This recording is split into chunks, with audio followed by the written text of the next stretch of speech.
One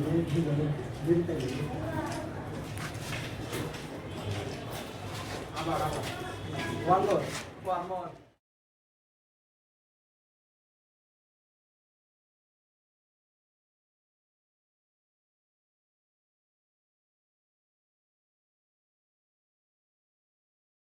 যেহেতু আমরা সবাই স্টুডেন্ট এবং আমাদের যে বাই ব্রাদার্স বা আমরা একটা বাই ব্রাদার্স গ্রুপ থেকে পরে হয়েছে দশমিক ফাউন্ডেশন। আর দশমিকের অর্থ হলো ক্ষুদ্র, যার কোনো শেষ নাই। আর আমাদের স্লোগান হলো স্বপ্ন পূরণের প্রচেষ্টা। আমরা স্বপ্নটা পূরণ করার চেষ্টা করি। আর এই স্বাধীনতার 50 বছরের দশমিকের 2 বছর পথ চলা কেবল শুরু। আমি চেষ্টা করবো ইনশাল্লাহ, যারা আছেন ইনশাল্লাহ আমরা পর্যায়ক্রমে আরো বড় বড় অনুষ্ঠান করার চেষ্টা করব।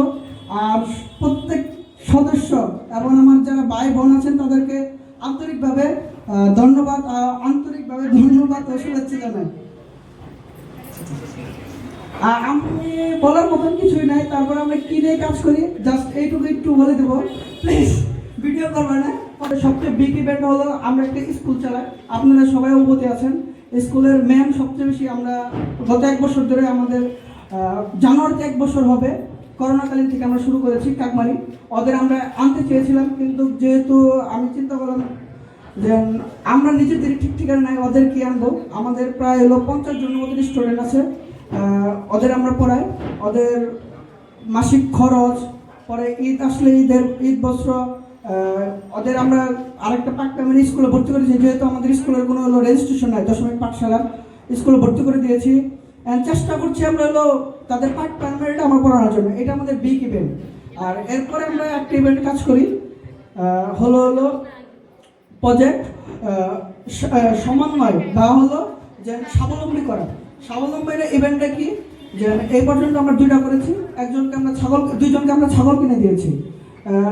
আমাদের তাদের একটা এই প্রজেক্টে থাকবে যে আমরা একটা মানুষ, একটা মেয়ে বা মহিলাকে যদি আমরা একটা জিনিস কিছু কিনে দেই, তাহলে তার হাত খরচের টাকাটা চলবে। জাস্ট এই জন্য আমরা এই ইভেন্টটা শুরু করছি। এরপরে তো ইনশাল্লাহ আমাদের যে সাংগঠনিক সম্পাদক আছে সে বলেই যাবে, আমার বলার মতন কিছু নাই। কি বলবো, সবাইকে ধন্যবাদ। আশা করি এগুলো আমরা স্যার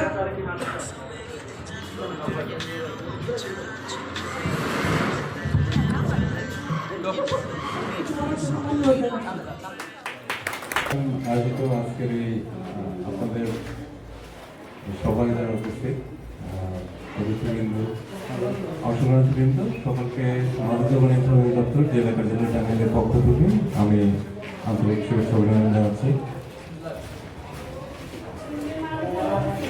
রবীন্দ্রনাথের একটি গান ছিল, সেটি হলো যে কে জানি তো আসবে তুমি গো অনাহতের মতো। তো আমার অবস্থাটা হচ্ছে আজকে এরকম আছে, নিজেই যাচ্ছিলাম, দেখলাম যে বেশ সুন্দর একটা অনুষ্ঠান। আমাদের এই বাসার যে ভাবি, উনি সম্ভবত আপনাদের এই অর্গানাইজেশনের সাথে বেশ ভালোভাবে জড়িত, সাথে কথা বলতে নেই। একাধিকবার আমি ওনাকে বলেছি যে আপনাদের যে কর্মসূচিগুলো আছে, তো বলছিল যে বস্তিতে আপনাদের কিছু শিশুদের নিয়ে আপনাদের কর্মসূচি আছে। তো আমি ভাবি সে সময় মত প্রকাশ করেছিলাম যে আপনাদের ওই স্কুলে আমরা বাচ্চাদের জন্য কিছু শিক্ষা উপকরণ দিতে চাই, দিয়ে তারপর একটা প্রোগ্রাম ঠিক আছে। করোনার পর থেকে তো আমরা একটু আসলে ডিসক্রিট হয়ে গেছি। তো আজকে যাওয়ার সময় যখন দেখলাম তখন মনে হলো যে না, আমি একটু করি। আমার আগমনের উদ্দেশ্য আসলে অন্য কিছু না, একটু আপনাদেরকে সেন্সিটাইজ করা যে মাদকের বিষয়ে। আমাদের অনেকগুলো বিষয় থাকে মাদকের বিষয়ে, আমরা একটু অনেক কিছুই আমাদের ধারণার মতো কিছু সমস্যা বুঝার বা কী কারণে মানুষ হয়, আবার অনেকে দেখা যায় যে আমাদের দৃষ্টিভঙ্গিরও কিছু পার্থক্য আছে অ্যাডিকশনের ব্যাপারে বাংলাদেশে। তো ভাবলাম যে একটু যেহেতু পেলাম বাচ্চাদের আজকে সামনে, সামান্য একটু কিছু বলি আর কি। আমরা যারা এখানে আছি, আমি আপনাদের জাস্ট একটু সেন্সিটাইজ করতে চাই। হ্যাঁ, খুব অল্প একটু সময় নেব। তো মাদক আপনারা দেখেন, আমরা কিন্তু বলি মাদক দমন না, মাদক নিয়ন্ত্রণ। মাদক নিয়ন্ত্রণের এই কারণটি হচ্ছে বিশ্ব 3টি তরল ছাড়া কিন্তু চলতে পারবে না। বর্তমান বিশ্ব বা এই সভ্যতা বলি 3টি তরলের উপর আমাদের জীবন বলে সভ্যতা বলে দাঁড়িয়ে আছে। একটি হচ্ছে পানি, এছাড়া জীবন আপনি আশা করতে পারেন না। একটি হচ্ছে যেগুলো জ্বালানি তেল, আমরা যেটা বলছি জ্বালানি হিসেবে বা খাদ্য বর্জ্য হচ্ছে তেল ছাড়া, সেটা ভোজ্য তেল হোক কিংবা জ্বালানি তেল হোক, এটি ছাড়াও আমাদের সভ্যতা এখন আছে। আরেকটি থার্ড যে তরলটি বিশ্বের সবচেয়ে বেশি ব্যবহৃত হচ্ছে এটি কিন্তু দেখেন যে অ্যালকোহল। এটি ছাড়াও কিন্তু আপনার শিল্প কারখানায় যে আমরা পোশাক পরেছি এর জন্য লাগে, আপনি যে পারফিউম দিয়ে এসেছেন সেটার জন্য লাগে, জুতার কালি থেকে শুরু করে। ফলে এই জিনিসগুলোকে কি হয় আমরা ব্যান করতে পারি না, এর ব্যবহার আছে। জুতার কালি, জুতার গাম থেকে শুরু করে আঠা, রেজিন, রং প্রস্তুত, এগুলোতে এর কি আছে ব্যবহার আছে। ঔষধ শিল্পেও কিন্তু এগুলোর ব্যবহার আছে। এই জন্য দেখেন যে যার ব্যবহার থাকে এগুলো কিন্তু কিছু অপব্যবহারও থাকে, অপব্যবহার থাকবে, যেটা ব্যবহার থাকে অপব্যবহার থাকে। যেমন দেখবেন এই যে আমরা যে আফিম গাছটি যেটাকে বলা হচ্ছে যেখান থেকে হেরোইন হচ্ছে, এটি কিন্তু নিয়ন্ত্রিত উপায়ে চাষাবাদ করা হয়। এটি যদি চাষাবাদ না করা হয় তাহলে এই যে আমরা যে অজ্ঞান করি রোগীদের অপারেশন, এই পৃথিবীতে যতগুলো এখন পর্যন্ত এনেস্থেসিয়া বলা হয়, যেটা দিয়ে আপনাকে অবশ করা হয় বা অজ্ঞান করা হয়, পৃথিবীতে যতগুলো আবিষ্কৃত হয়েছে কৃত্রিম বা প্রাকৃতিক, সবচেয়ে নিরাপদ এনেস্থেসিয়া কিন্তু ওই আফিম গাছ থেকে, অর্থাৎ হেরোইন যে গাছ থেকে, তো ওই গাছটি থেকে হয়। ফলে আমরা কিন্তু বলছি যে এগুলো দমন নয়, নিয়ন্ত্রণ।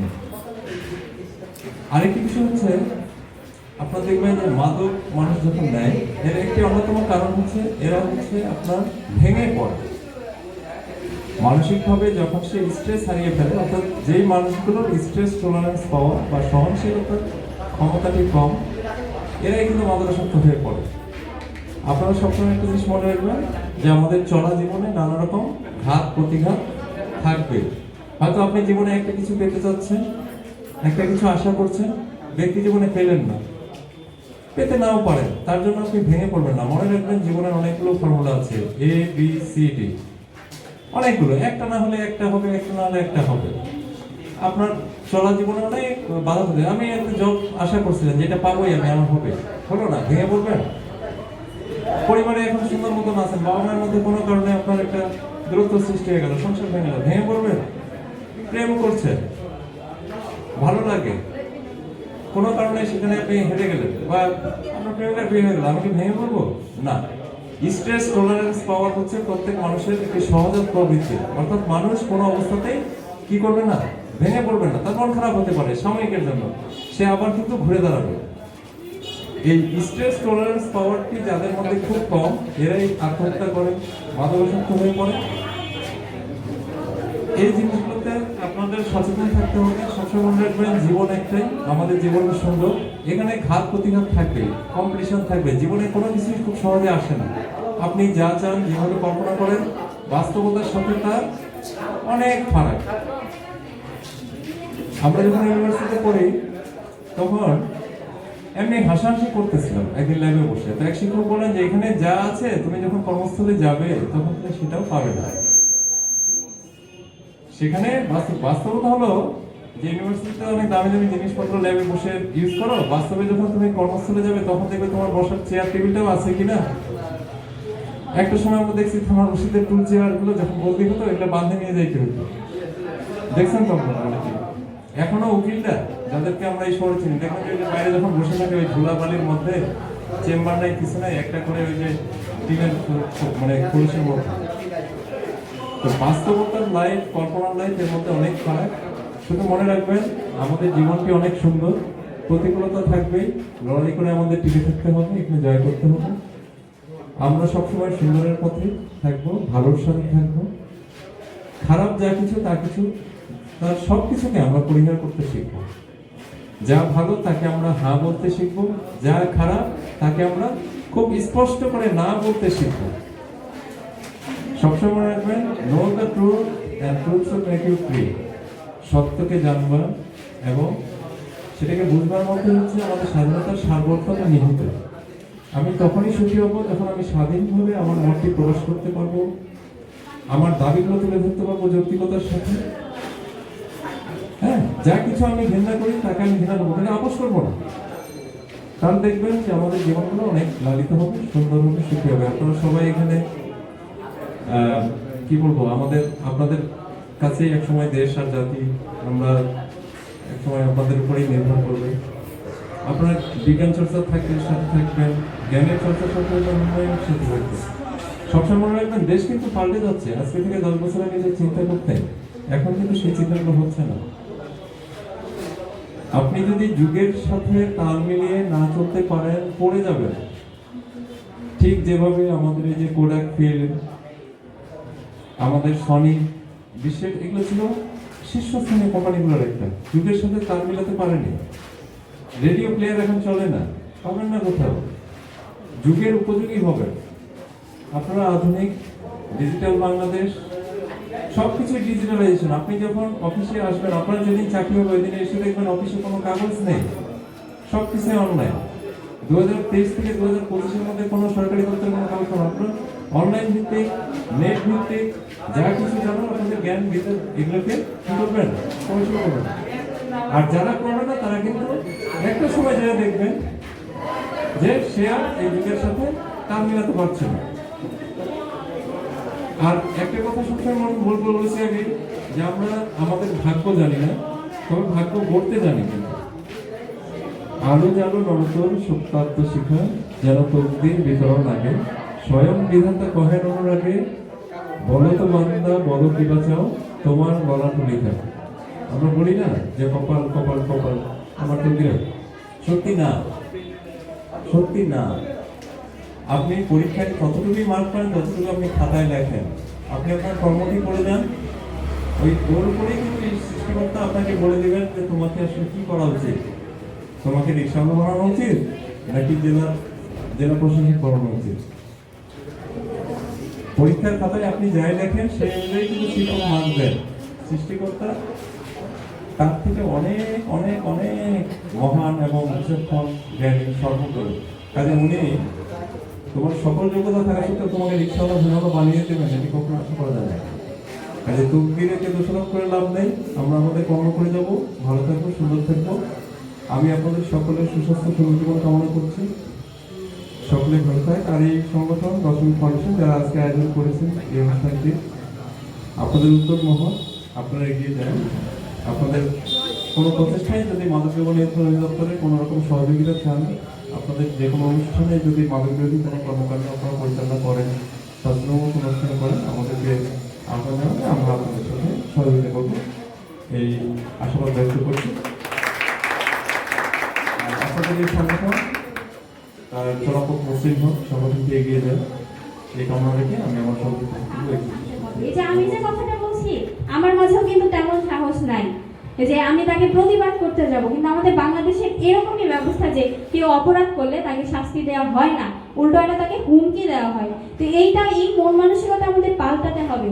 আমি যে বলছি আমার মাঝেও হচ্ছে আমারও কিন্তু আমি যদি করতে চাই আমারও ভয় লাগবে। তো এই মন মানসিকতা আমাদের চেঞ্জ করতে হবে। যারা আছেন, আপনারা যে একটা সংগঠন আছেন, আমি তাদের প্রত্যেককে বলবো যে এই মন মানসিকতা থেকে বের হয়ে আসতে হবে। কেউ যদি বিপদে পড়ে, বিশেষ করে মেয়েরা, এটা প্রতিনিয়ত ঘটনা হয়, বিশেষ করে সন্ধ্যা হয়ে গেলে এটা আরো প্রতিনিয়ত ঘটতেই থাকে।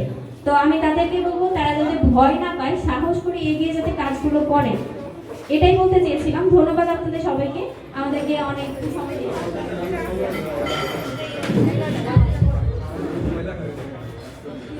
এখানে সদস্য তাই না,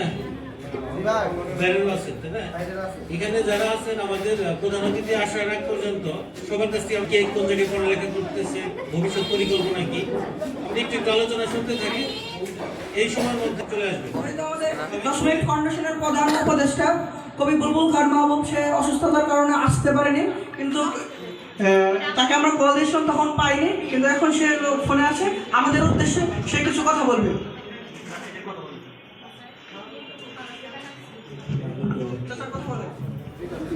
নেতৃবৃন্দ সকলকে জানাই শুভেচ্ছা এবং অভিনন্দন। আমি আমার সংক্ষিপ্ত পরিচয়টি দিয়ে নিই। আমি রণাঙ্গনের একজন বীর মুক্তিযোদ্ধার সন্তান। আমার বাবা রণাঙ্গনের মুক্তিযোদ্ধা ছিলেন। আমার বাবা মারা গেছেন আজ থেকে 21 বছর পূর্বে।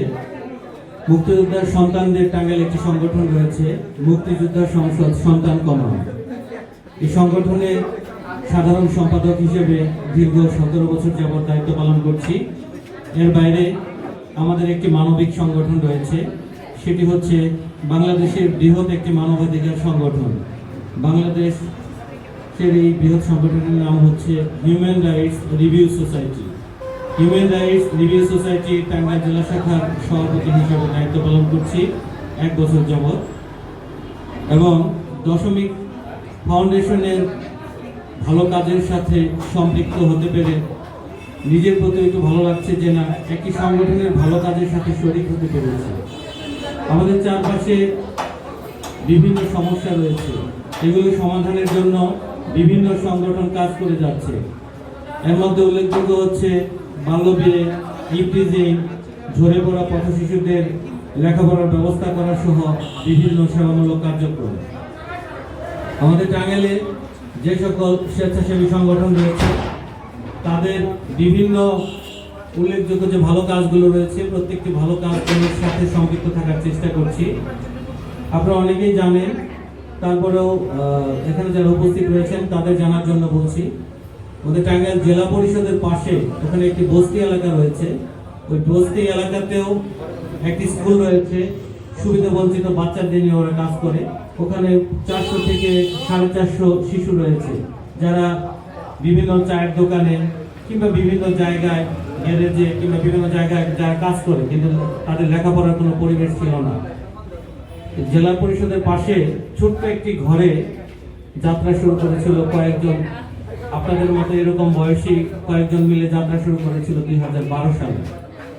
সেই শিক্ষা প্রতিষ্ঠানটি এখন 5টি শ্রেণীকক্ষ রয়েছে এবং তাদের 450 শিশু শিক্ষার্থী রয়েছে, তারা কাজ করে যাচ্ছে। দশমিক ফাউন্ডেশন প্রায় 2 বছর যাবৎ শিশু শিক্ষার্থী এবং মানবতার জন্য কাজ করে যাচ্ছে। এখানে একটু আগে আমি বক্তব্য শুনছিলাম, এখানে একটি বোন বক্তব্য দিলেন, একটি ভাই বক্তব্য দিলেন, তারাও শিশুদের জন্য এবং বাল্যবিয়ে প্রতিরোধে কাজ করে যাচ্ছে। তো ভালো লাগছে যে এখানে যারা মানুষের জন্য কাজ করতে চায় কিংবা কাজ করে, তাদের কয়েকটি সংগঠনের সমন্বয়ে আজকের এই অনুষ্ঠানটিতে দুটি কথা বলার সুযোগ পেয়েছি। আমাদের টাঙ্গাইলে বিভিন্ন সমস্যা রয়েছে, এর মধ্যে উল্লেখযোগ্য হচ্ছে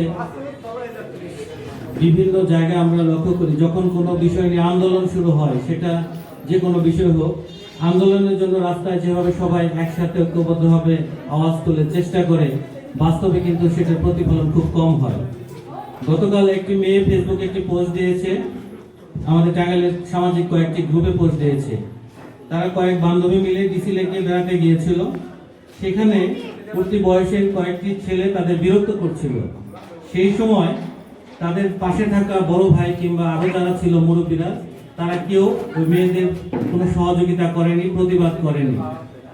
সেই মেয়েটি সেই বখাটে ছেলেদের ছবি ফেসবুকে প্রকাশ করেছে। আমরা ইতিমধ্যে সেই ছবিগুলো আইন শৃঙ্খলা বাহিনীর যারা সদস্য রয়েছে, ঊর্ধ্বতন কর্তৃপক্ষ রয়েছে, তাদের সাথে গত রাতে আমরা কথা বলেছি। আজকে হয়তো এই বিষয়ে কোনো ব্যবস্থা হতে পারে। এখানে যারা রয়েছেন সবাই সামাজিক যোগাযোগ মাধ্যমে আমি মনে করি অনেকেই তৎপর রয়েছেন, সোচ্চার রয়েছেন। যেখানে অন্যায় অনিয়ম দেখবেন, সেই অন্যায় অনিয়মের যদি কোনো তথ্য, ছবি কিংবা কোনো কিছু থাকে, সামাজিক যোগাযোগ মাধ্যমে আপনারা তুলে ধরার চেষ্টা করবেন। তাতে করে এই ঘটনা কিংবা দুর্ঘটনার যে তথ্য কিংবা ছবি থাকে, তার ভিত্তিতে আমরা সাংবাদিকরা নিউজ করতে পারি এবং প্রশাসনের ঊর্ধ্বতন পর্যায়ে যারা রয়েছেন তাদের সাথে আমরা যোগাযোগ করতে পারি, যাতে করে এই সমস্যাটি সমাধান করা যায়। আপনারা অনেকেই জানেন, টাঙ্গাইল পৌরসভার বিভিন্ন ওয়ার্ডের বেশ কিছু সমস্যা রয়েছে। টাঙ্গাইলের ডিসি লেকের পাশে যে হেলিপ্যাডটি রয়েছে, তার পাশ থেকে যে রাস্তাটি ডিসি লেক পর্যন্ত, এসপি পার্ক পর্যন্ত গিয়েছে, কিংবা ডিস্ট্রিক্ট গেট থেকে যে বটতলা পর্যন্ত যে রাস্তাটি রয়েছে, সার্কিট হাউসের সামনে যে রাস্তাটি গিয়েছে, সন্ধ্যার পরে সেই জায়গাটি অন্ধকার থাকে এবং সেখানে রোড লাইট দেওয়া থাকলেও অদৃশ্য কারণে কেউ না কেউ সেই রোড লাইটগুলো ভেঙে ফেলে। এই বিষয়টি নিয়ে আজ থেকে প্রায় 2 থেকে 3 মাস পূর্বে আমি একটি প্রতিবেদন করেছিলাম। প্রতিবেদনের পর প্রশাসনের পক্ষ থেকে তেমন কোনো উদ্যোগ নেওয়া হয়নি। তারপর হঠাৎ শুনতে পেলাম সেই অন্ধকারাচ্ছন্ন রাতের রাস্তায় একজন রিক্সাওয়ালাকে নির্মমভাবে হত্যা করা হয়েছে।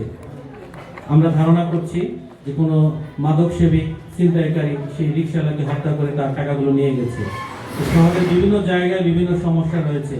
আপনারা বয়সে তরুণ, বয়সে কিশোর, সবাই যার যার জায়গা থেকে সামর্থ্য অনুযায়ী যদি প্রতিবাদের চেষ্টা করি, প্রতিবাদ করার মানে এই নয় যে আমাদের সেখানে শক্তি দিয়ে প্রতিবাদ করতে হবে। যার যার জায়গা থেকে পরিচিত জন যারা আছে তাদের নিয়ে যে সংগঠন আপনারা করেছেন, সেই সংগঠনের মাধ্যমে আপনারা সেগুলোর সামাজিক যোগাযোগ মাধ্যমে প্রতিবাদ করতে পারেন এবং বিভিন্ন জায়গায় আওয়াজ তুলতে পারেন। আর এখানে বাল্য বিয়ে সহ অন্যান্য যে কার্যক্রম রয়েছে, প্রশাসন তৎপর রয়েছে। অনেক সময় দেখা যায় যে আমরা বাল্য বিয়ে নিয়ে যারা আন্দোলন করি, অনেকের আত্মীয় স্বজনের বিয়ে হচ্ছে, সেই সময় আমরা চিন্তা করি যে বাল্য বিয়ে হচ্ছে আমাদের নিজেদের আত্মীয় স্বজনের, এটা থাকুক, অন্য জনের বাল্য বিয়ে আমরা প্রতিরোধ করি। প্রথমে যে কাজটি করতে হবে, নিজের পরিবার, আত্মীয় স্বজন কিংবা বন্ধু বান্ধবের মধ্যে যে বাল্য বিয়ে হচ্ছে সেটি আগে প্রতিরোধ করতে হবে।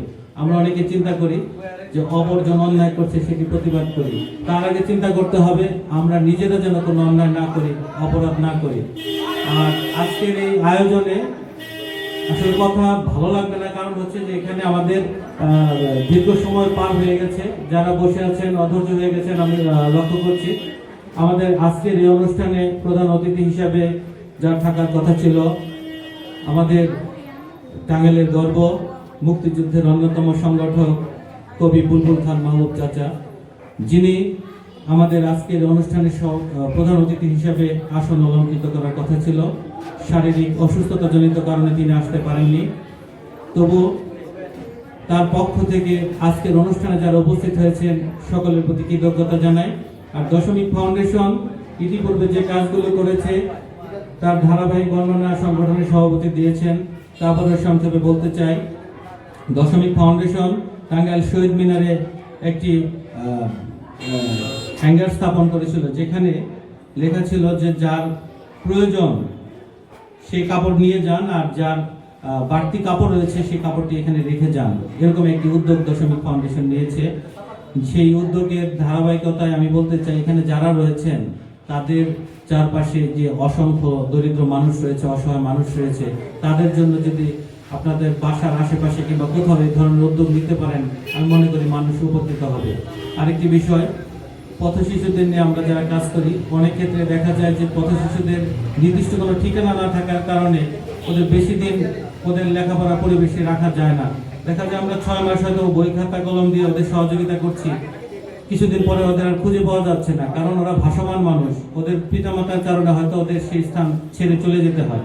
তবু যার যার অবস্থান থেকে আমরা ওদের পাশে দাঁড়াতে চাই, কাজ করতে চাই, এবং প্রত্যেকটা জায়গায় যারা বিচ্ছিন্নভাবে কাজ করছেন সকলে সম্মিলিতভাবে কাজ করলে আরো ভালো কিছু করা সম্ভব। এবং আজকের এই অনুষ্ঠানে দশমিকের পক্ষ থেকে এই আয়োজন করায় এবং যারা উপস্থিত হয়েছেন সকলের প্রতি আবারও ধন্যবাদ জানাই। আর আমাদের আজকের অনুষ্ঠানে যারা উপস্থিত হয়েছেন বিশেষভাবে বলতে চাই যে আমাদের আনিস ভাই, তিনি শরীরচর্চার একটি সংগঠন রয়েছে, সকালবেলা স্টেডিয়ামের পাশে বিভিন্ন বয়সী বিভিন্ন শ্রেণী পেশার মানুষদের সাথে নিয়ে আনিস ভাই শরীরচর্চা করিয়ে থাকেন। আর এখানে আমাদের আরেক ছোট ভাই রয়েছে এনায়েত করিম, চমৎকার কবিতা লেখেন, বয়সে তরুণ হলেও তার কথাবার্তা, কবিতা এবং বিভিন্ন বিষয়ে তার যে চিন্তা ভাবনা সেটি আমাকে মুগ্ধ করেছে। আমরা আরেকটি বিষয় জানি, এনায়েতের কিছু লেখা গান ইতিমধ্যে আমাদের টাঙ্গাইলের বিভিন্ন স্টেজে অনেক শিল্পীরা পরিবেশন করছে, এজন্য এনায়েতকেও ধন্যবাদ জানাই, সাধুবাদ জানাই। আমাদের সাথে আমাদের সামনে ক্যামেরায় রয়েছে human rights review society Tangail জেলা শাখার সাংগঠনিক সম্পাদক মশিউর রহমান। মশিউর রহমানও একটি জাতীয় পত্রিকায় জেলা প্রতিনিধি হিসেবে দায়িত্ব পালন করে আসছেন। আর দশমিকের সভাপতি মিনারুল সহ এবং উপস্থাপিকা তিলোত্তমা সহ আরো যারা উপস্থিত রয়েছেন সকলকে আবারও ধন্যবাদ জানিয়ে এবং দশমিক ফাউন্ডেশনের উত্তরোত্তর সমৃদ্ধি কামনা করে আমার সংক্ষিপ্ত বক্তব্য এখানে শেষ করছি। সকলে ভালো থাকবেন, সুস্থ থাকবেন, ধন্যবাদ। যারা এই দশমিক ফাউন্ডেশনের সাথে জড়িত আছো তাদেরকে আমার অশেষ অশেষ ধন্যবাদ এবং কৃতজ্ঞতা জানাই যে তোমাদেরকে এই মন প্রাণ উজাড় করে দেওয়ার জন্য। বিশেষ করে ছোট ছোট ছেলে মেয়েদের সঙ্গে সবাই মিশতে পারে না, মিশা সম্ভব না, ওই ধরনের মন মানসিকতা কারো থাকে না। সেই জন্য যারা এই ছোট শিশু, অনাথ শিশু, রাত্রে যারা রাস্তায় ঘুমায়, তাদের চিন্তা যে তারা শীতে কষ্ট করতেছে, তারা কি খাবে, বন্যায় অসহায় অবস্থায় আছে, এগুলো কাজ করে সবাই পারে না। তার জন্য আমি বিশেষ করে এই চিন্তা যাদের মনে জাগ্রত হয়, তারা আমি মনে করি তারা অনেক বড় মনের মানুষ। তোমরা ভবিষ্যতে আরো বড় হও, আরো ভালো ভালো কাজ করার উদ্যোগ গ্রহণ করো, এবং জানতে পারলাম দশমিক ফাউন্ডেশন একটা পাঠশালা প্রতিষ্ঠা করবে। তার জন্য অশেষ অশেষ ধন্যবাদ। এবং সার্বিক সহযোগিতা আমার বাসা পাশে, যে কোনো কাজে পারলে সহযোগিতা করার চেষ্টা করব।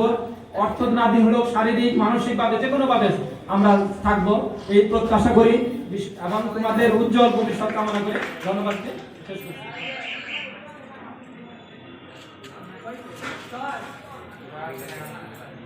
এরপর আমি স্টেজে আসার জন্য অনুরোধ করব ইয়াসিন ইসলাম।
দেখো, খুব ভালো একটা উদ্যোগ, এটাতে তোমাদের কাজের একটা